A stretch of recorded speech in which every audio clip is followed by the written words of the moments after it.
All right, welcome everyone. We're Semblance of Sanity. I'm Caleb. I'm Jacob. And we're here for Shinsekai Yori, episode 10. Well, shit has gone off the rails. Okay. Shun is gone.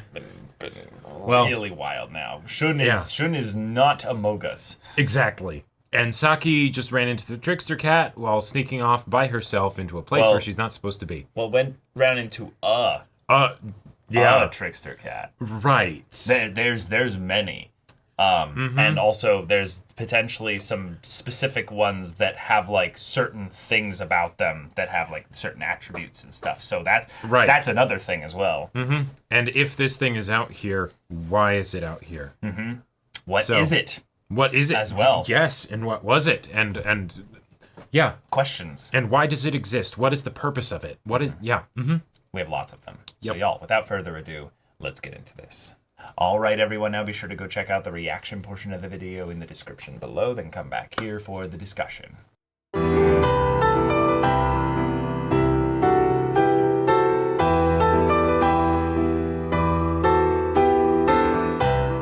All right. Oh my god.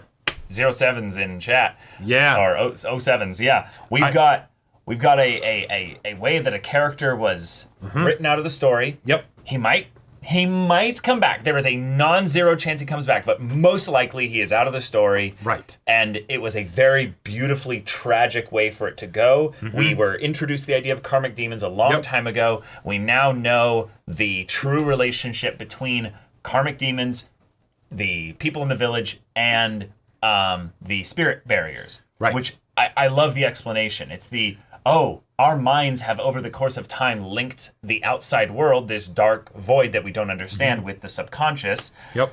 And so we just sort of push everything out there. That's okay. Brilliant. That's a really, really cool, easy to understand bit of world building. Easy to understand, and with 1,000 years of, evolution accelerated by psychic fuckery, basically. Yeah. Wild creatures are out there now. Yeah. Because we believed it takes on a life of its own. And yeah, exactly.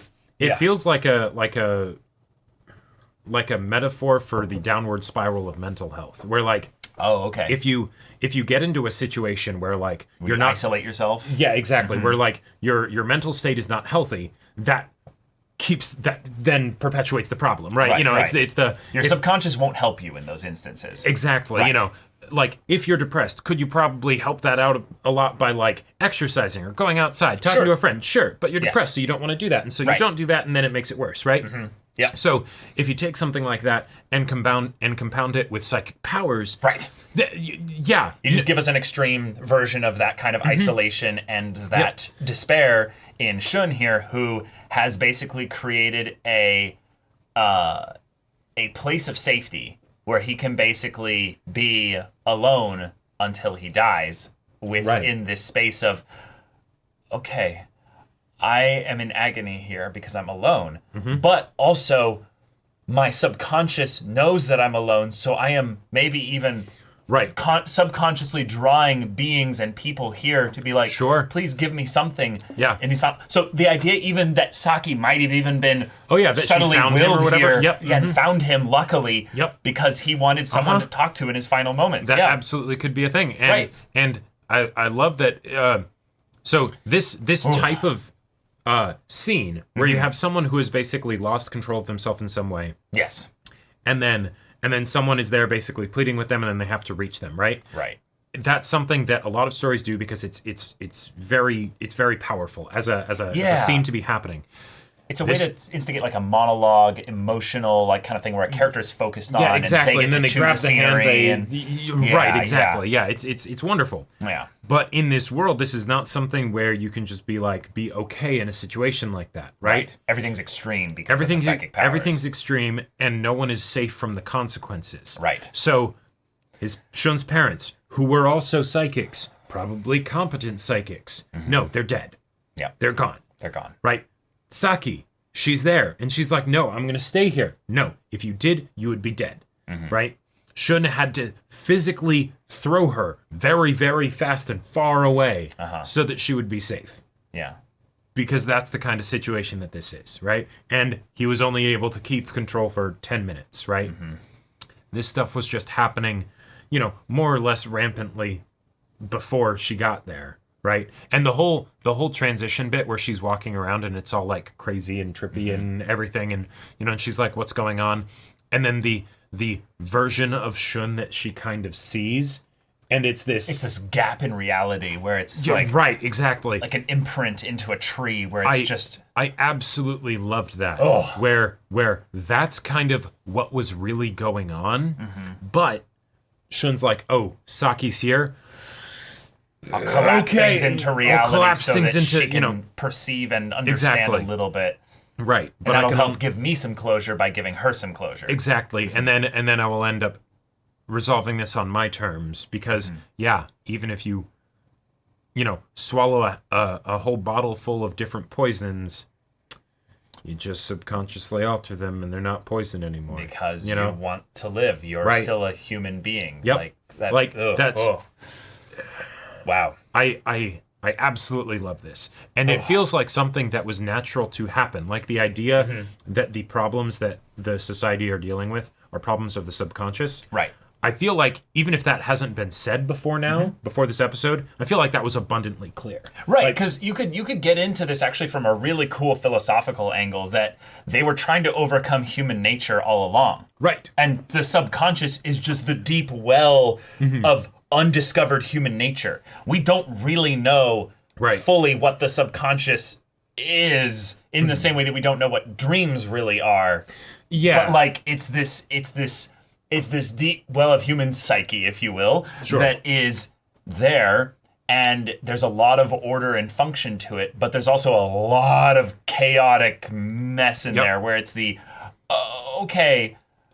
yes, sure, a lot of pattern matching, a lot of specific things all lined up together into why certain people can have like a phobia of spiders, for instance. Sure. Which is entirely irrational and brought about by specific events in our 3D reality, Right. But also, wait, why is it still a thing? Well, Yeah.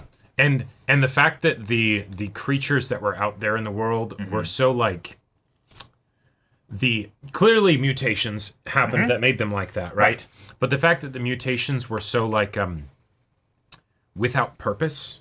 Like if you think about it, like the exploding thing that was one that started maybe even because of the rumor that the kids thought about. Have you heard of that? And then it's now there is one. Like I could understand some god emperor being like, I'm gonna turn all my subjects into monster rats, to whatever, right? That's a conscious thing, though. A conscious thing, right? Yeah. But when you see some other thing that's just like, fluorescent tentacles and stuff and things like that, it's like, either that was an abstract art piece by a psychic at some point, or that's just something where, well, it was abstract because it was unintentional. Right. Yes. And so, okay, this is the world that we now live in. We know exactly what the stakes are.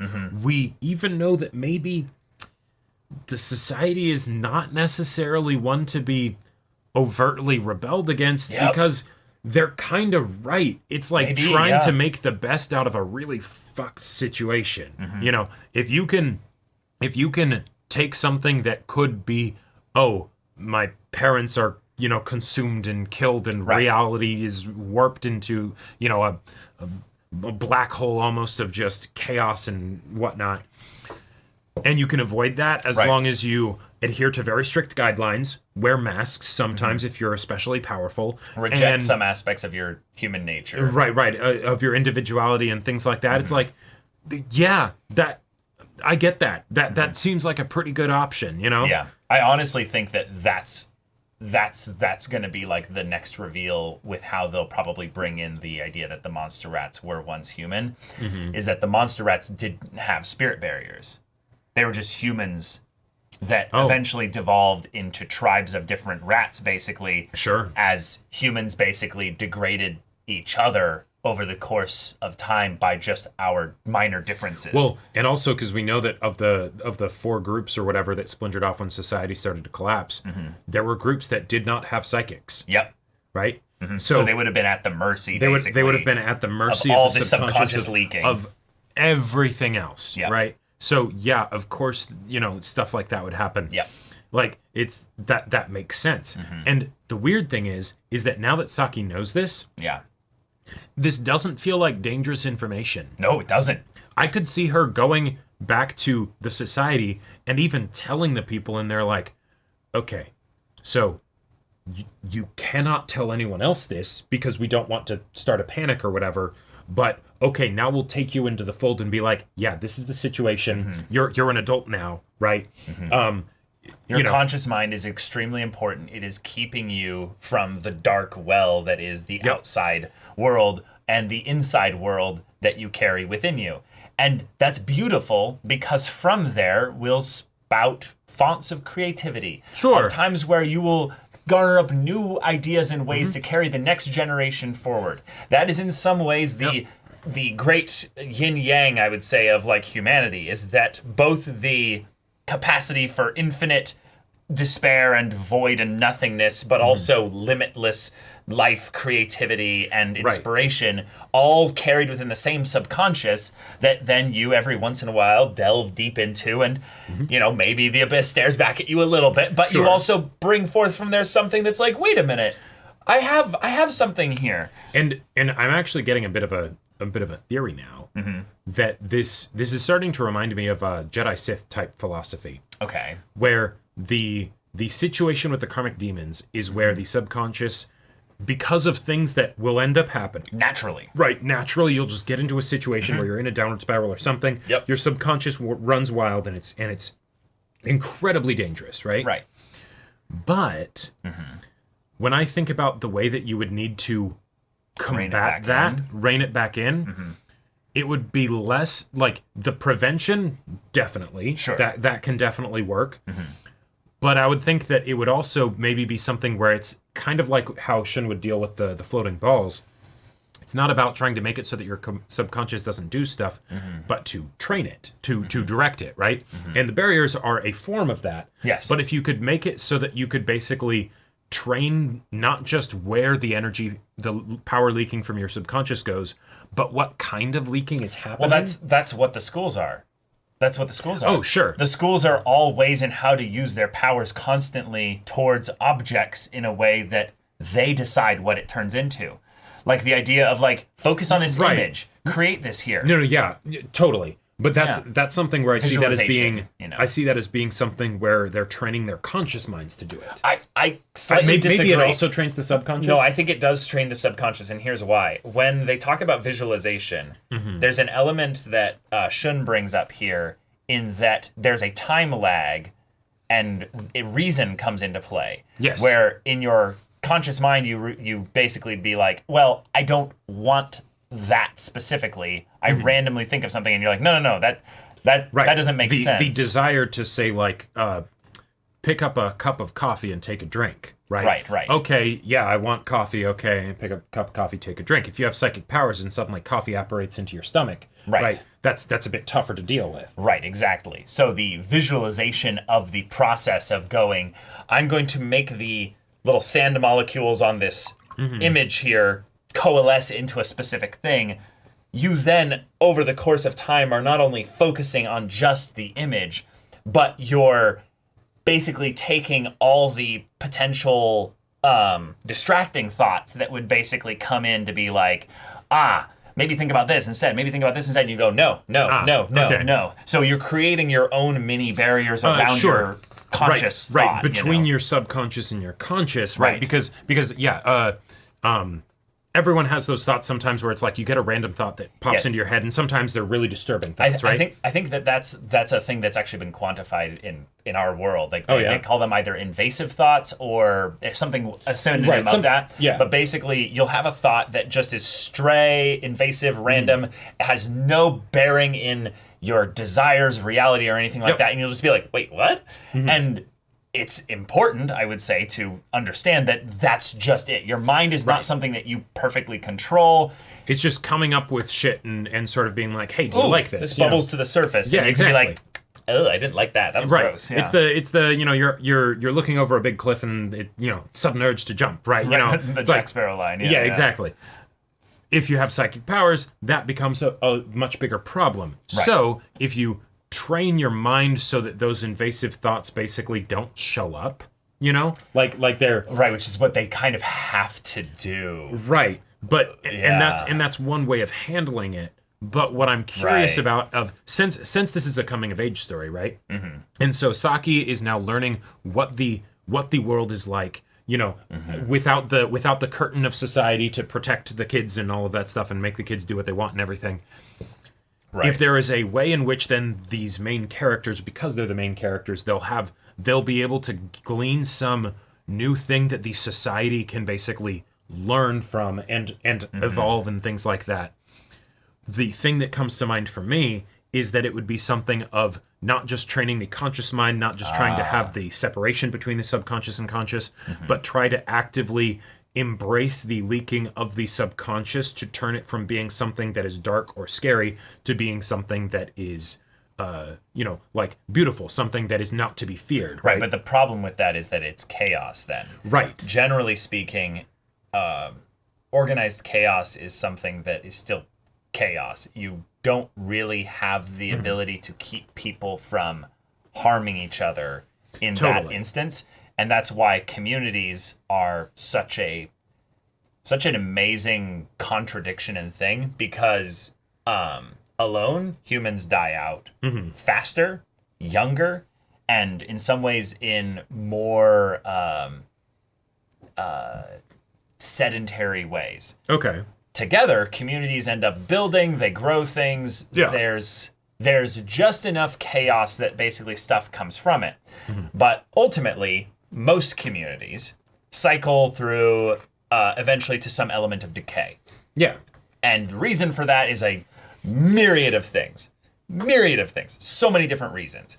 But the idea that then something comes and is reborn outside of the community. The idea of having, like, children, for instance. Exactly. The idea of, like, oh, I left something here and it gets passed on to the next community that comes over and it's like, hey, these people were working on this. Maybe we should learn something from it, you know? I learned from my parents, but then I also realized that, like, oh, my parents were born into another generation, so certain lessons that they learned might not apply as well for me, you know? So there are certain things that you have to throw out and, you know, learn a new way of doing things. And that's how it evolves, and it doesn't stagnate, because stagnation is death and all that stuff, right? Right.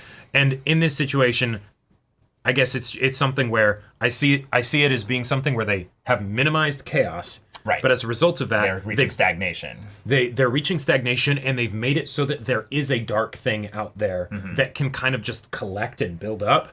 All the stagnation, because there's no chaos, so it's just this one thing. It's just the things where it's not supposed to happen, but mistakes happen, and so it happens, right? As opposed to having chaos where you could have both potentially, or to go from the flip angle, inducing too much order to the point where then you would then force a rebellion or some kind of thing that denies human nature at a fundamental level and accelerates decay. Sure. I would say that that's probably the part where we've realized now that the society is actually right under certain contexts here, in that they're basically saying, no. We could take the mantra suggestions things to a more extreme level to combat the leaking of the subconscious, but we've probably looked into how that would play out, and it's not good. So we give you guys an illusion of freedom, a pseudo form of freedom, where you can play in the sandbox. Within this very tightly contained and closely monitored sandbox. Exactly. Yeah. But there are people that are being forced to combat the residual effects of the chaos that we've allowed to be in here. Right. And you will all eventually probably have to bear that burden at some point, but for now you don't, because you're kids. And that's a perfect metaphor for what it's like to be an adult versus what it's like to be a kid. Yeah, I'm impressed. You can deal with that once you have gone through your own chaos, basically, and sorted that out a little bit. Awesome, love it. The problem is that unfortunately some people's chaos it'll just kill you. Exactly, and so it's psychics and all that. And so for all the bits of, yes, coming of age story, they're going to have to figure something out for this society, I absolutely adore that I believe this society. This feels like a society that is very much functioning in a crazy situation, and yet things like this still happen, right? And so it's that's why this exposition is almost perfect. I think that one of the things that's very difficult in a story of magic powers, basically, is that eventually you have to answer the questions of what the powers can't do. Sure. And generally speaking, stories don't like to go that hard into it because then it limits future story kind of decisions and stuff like that. So you kind of leave certain things vague. But with this, they're like, well, okay, there's almost nothing the power can't do. And that's the problem.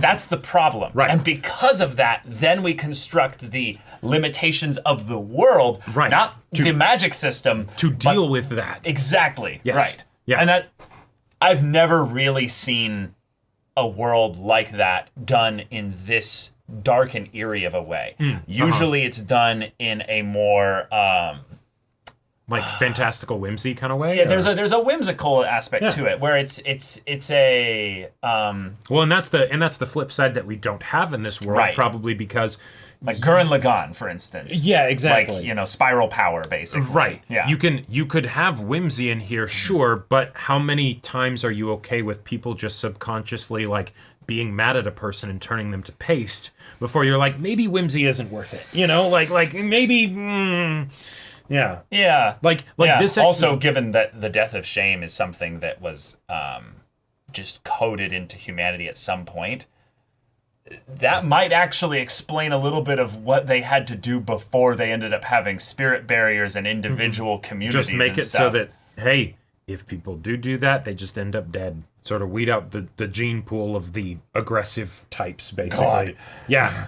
Like it's so fucked, and yet it's like I totally see how that would fix the problem in a lot of ways, or at least not permanently fix it, but like the 98.6 percent. We're approaching 100, but it's asymptotical or it's an asymptote, so it's never gonna. But that's still real good numbers, like those are rookie numbers. You got to get those numbers up there. Oh man.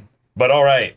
Yeah. This is some knowledge that you are going to have to bear, Saki. So I salute you. Good luck with this. Good luck, and I'm curious to see if she ends up telling her friends about this. She grows old, at the very least, because that's definitely her kind of recapping the events. So it's what kind of suffering is still ahead. Oh, boy. Yeah. But, growing up is a bitch. Yeah. But y'all, thank you so much for watching this episode's reaction and discussion. If you want to see the next episode's reaction and discussion right now, though, go check out the link in the description below for our Patreon. You can get an early access there. You can watch full-length timer reactions there, and all this comes with Discord access, so you can chat with us in the community there about this show, about anime in general, and also be sure to check out our Twitch channel. We stream every weekday. The info's in the description. Yes, if any of that interests you, we'll see you there. But until then, we're Semblance of Sanity. I'm Caleb. I'm Jacob. And we'll see you all next time.